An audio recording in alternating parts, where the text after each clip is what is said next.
I do watercolor paintings, sculptures, and printmaking.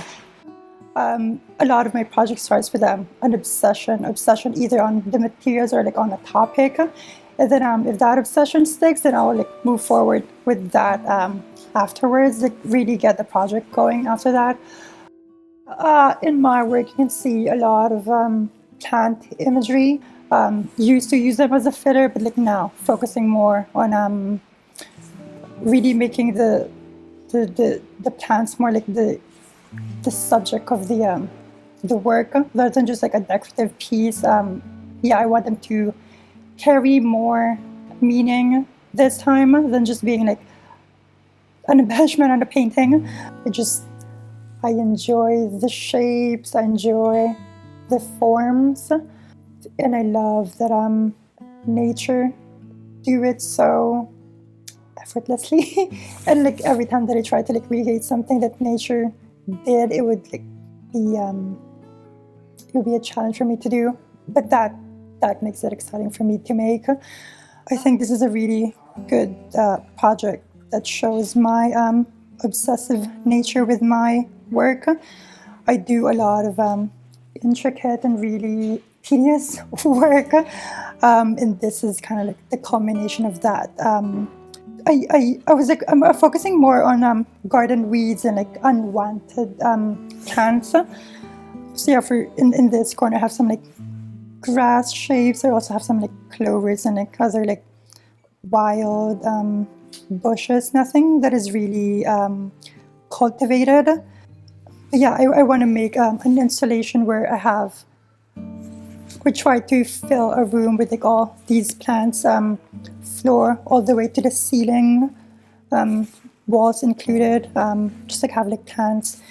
And then I'm thinking that I would also like to play with shadows casted by these pieces. I think it would really create interesting shadows when I put lights on it, and then that would just like add to the atmosphere of the piece and really just be immersive and really be something that is jaw-dropping. Yeah, and just like with the times that we are in right now, I think I just want to create a space where you can just kind of like not think about anything, and just be there, relax, maybe meditate, get in touch with yourself. A typical day in the studio would be me just playing my music through my headphones. For this project, I would just start with cutting up all the segments on it, so like cutting all the individual leaf shapes on it, and then like all the parts, like the stems and things. And then once I have like a good amount that I can start an assembly line, then I would start preparing them. For some of them, I need to create like crease on the leaf shape, so I would use like a ruler, create a crease shape, add just like a dimension to it so it's not so flat. And then for the stems part, I would like pre-roll it beforehand, and then I would kind of like unroll it a bit, and then put a bit of glue on it, and then re-roll it back again.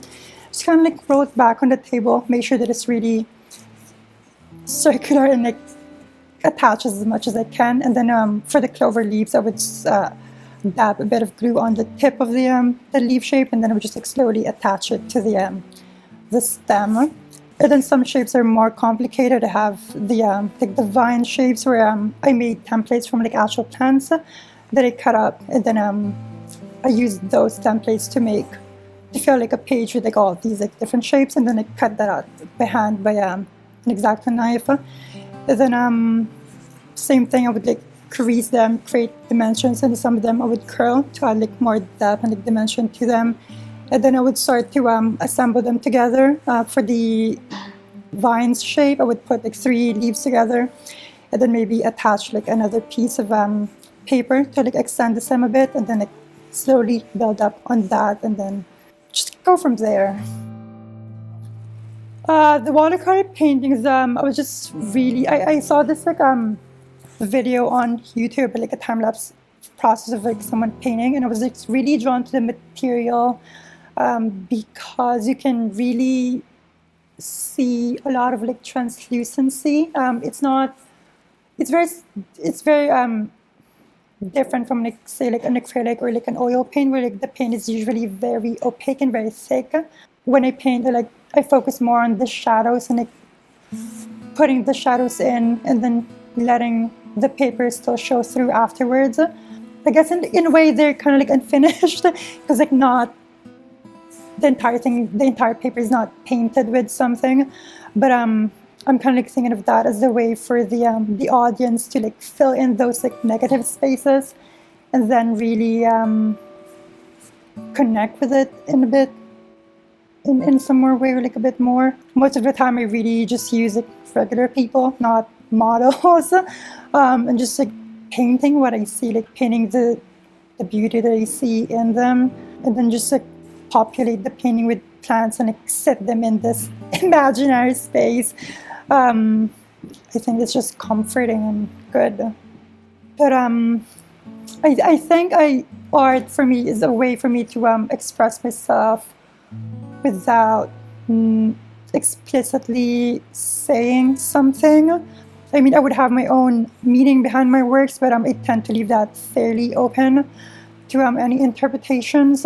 Yeah, the red cheeks on the paintings and like all the sculpture works are kind of like a reference to a clown's face. And I think for like the longest time, I've kind of like used that as a way for me to deal with my emotions in a way.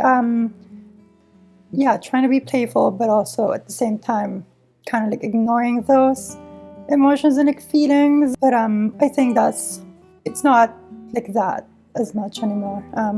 Especially in my sculpture work, they're more like just an aesthetic thing.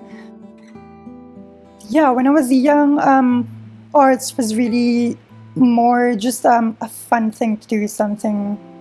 And then it wasn't until we moved to Canada about 11 years ago that I saw art as something that I can do and something that I would enjoy for like a long time. I have this high school teacher. She really encouraged me to really focus on the arts. I think she saw something in me, which I'm very thankful for. Yeah, and then I went to university, and then there was more art to do. So much more medium to explore, so much more materials that I can use and work into my practice. And just that constant process of learning new things it's really interesting to me. I enjoy learning different techniques, new techniques, but also like remastering ones that have kind of like new and like really, for me, figure out what I can do as an artist, like what my limit is, what a material's limit is, like how much I can push something. Going back to the paper project, I want to know how much I can push paper as a material, more than just a surface for you to write on, draw on. I want it to be the main, I want it to be the subject, I want it to be the focus. And I think working that way too, it makes the work accessible because people will understand what the material is. It's just paper. And then for like other people to like see that you can do so much with something so common is I hope that's inspiring. Yeah, moving from the Philippines to Canada, I don't think it influenced my work at all. I was really, I guess like part of that too is I wasn't really exposed to like the arts in the Philippines. We never went to galleries or like museums when we were there. So I guess it just wasn't like cultivated in a way that when I moved here, there was like art everywhere. It was like also encouraged for you to be in the arts like here in comparison to in the Philippines. Or maybe I just don't know the right people to move on past that. Though I am trying to slowly get in touch with that. I think that is important because that is a big part of my identity. I think a lot of my art, in a way, is a self-portrait. I see myself in the piece quite a bit. The diorama projects are inspired, I guess, by a class that I took from Shawn. He was like teaching, I think it was like my second year in university. He was teaching this class on diorama, and at that point I just became obsessed with the idea of like a miniature world and like, creating my own world. But with these series of work, I was focusing more on body deformities, which is like another interest of mine. And in this case, I'm kind of like highlighting people who have like deformities and like giving them the center stage, pun intended, and like really putting the focus on them, really celebrating them in a way, I guess, that they wouldn't be otherwise. But there is also this like other side with the freak show and like this circus where like these people are often exploited for what they have, but at the same time they are kind of given a space for them to like shine and do something bigger than they might otherwise. Yeah, and then a lot of them also has a gore aspect to them. I love horror, I love gore, I love all those kind of things, the bloods. But also like mixing that gore with like a beauty element. So again, there's this like strong contrast. And then I think it just like helps with drawing people in, because they would see it's like, oh, something is like pretty, but then they would investigate it more and they'll be like, it's actually very gory. It's a lot going on.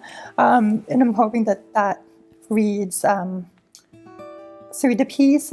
And then these dioramas, we weren't required in the class, but I just thought that it would be nice for them to have moving elements. This one piece, the siren, her tail moves that way if you like turn a crank. I also have this idea that I feel like art should be really accessible and very interactive. That was like the main part with like these dioramas. I want people to really engage with them, to like really touch them, and to kind of break that like norms that you're not supposed to touch art because it's art. But like with these works, I really want people to engage with them, to like really play with them. People can just connect with it like in a more physical way than say like a painting. But I also love doing mechanic works, making things work the way that I need them to. There's a lot of problem solving with the diorama works, which is like part of the fun, but also can be the source of stress a lot of times, because sometimes they would really not work the way that I need them to. So just like go back to the drawing board and like really maybe do a bit more research, see if people have done something similar, and then maybe if I can like take something from what they did and like apply it to my work. The very first diorama that I made is the piece is called The Seer, and it's like a woman who's like supposed to like tell you like future. The way that the piece works is you open like a door, and then it reveals the seer inside, and then there's like a lever that you can like pull, and then it would release the mechanism. And in that piece, she gets hanged. And then I did have that installed for a show, and like seeing people's reaction to it was just so rewarding. Just seeing like the shock on their face, like saying they broke it or something, and I'm just like, no, it's part of the piece. So yeah, just like playing on that. Yeah, like a lot of those like contrasting themes of like beauty and like gore and like drama. Yeah, I've done like a couple of video works where I was like dressed up as this, using the working the dioramas that I have. Yeah, I call this thing the madman, and he's the in my world he takes care of all the people in the freak show. The madman is like some like super smart doctor, and he started out as this guy like featuring or like giving a chance to like these people with like deformities, but I would like to develop that narrative where he kind of like goes crazy, and then he would start going from like natural to unnatural, and I came like fabricating these different creatures. Where I see myself in 5 years. The ideal would be to become a full-time artist and to like exhibit and show my work around the world, just like travel and like, do that. Just do just be an artist full-time. That'll be the job, the dream job. But realistically, I think at the moment, I would love to just work at a gallery and like really get my foot in there, connect and like network with like a few more people in the art world, the art scene in Regina, but also like in Saskatchewan. And then see what opportunities that presents to me, and then just go from there. Yeah, I just want to make art.